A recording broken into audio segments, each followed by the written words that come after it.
तो अभी आप सुन रहे थे पास्टर नदीम का कलाम। अभी हम सुनेंगे परवेज़ आलम से उनकी ज़बानी जो उन्होंने मोहब्बत पे लिखा है। परवेज़ आलम साहब जो CRN TV के चेयरमैन हैं, अभी उनसे हम कलाम सुनेंगे, महसूस होंगे। जी इरशाद। जी मैं शुक्रिया अदा करता हूँ आपका। मैंने लिखा मोहब्बत के लिए कि मोहब्बत जब जो कि सबसे अफजल है, तो फिर भी हम उसके बावजूद भी नफरत अपने दिल में रखते हैं। तो इसके बारे में मैंने लिखा है, मोहब्बत सब तो आला पर नफरत पाली रखने हैं। मोहब्बत सब तो आला पर नफरत पाली रखने हैं।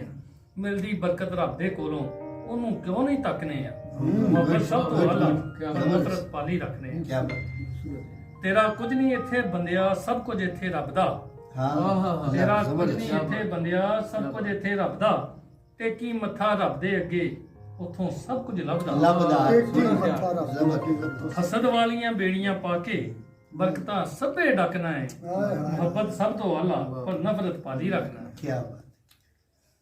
कुछ लोग हमसे जो है वो ज्यादा तरक्की कर जाते हैं, आगे निकल जाते हैं, तो हम जो है वो जेलस करते हैं। तो फिर उसके लिए लिखा गया, निकल गया जे तेथों अगे, निकल गया जे तेथों अगे मर्जी एहो रब दी।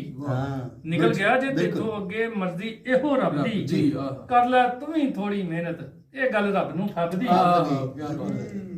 निकल गया जे तेथों अगे मर्जी एहो रब दी।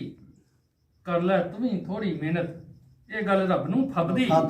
ਭੁੱਲ ਕੇ ਅਸੀਂ ਆਪਣੇ ਰੱਬ ਨੂੰ ਇੱਧਰ ਉੱਧਰ ਤੱਕਨੇ। ਮੁਹੱਬਤ ਸਭ ਤੋਂ आला पर नफरत पाली रखने। आखिरी इसका जो है वो शेर है, आलम तेरे कोल जे कुछ नहीं, आलम तेरे कोल जे कुछ, वाह वाह। आलम तेरे कोल जे कुछ नहीं, मंग ले तू दुआवां। खजानियां विच ना घाटा होंदे, कर देगा ओ छावां। आलम तेरे कोल जे कुछ नहीं, बहुत अच्छा, मंग ले तू दुआवां। खजानियां विच ना घाटा होंदे, कर देगा ओ छावां। सोहनी गल आखरी कि रहिए जेकर मिल के असी, रहिए जेकर मिल के असी, ते चंगे रब नूं लगने आ।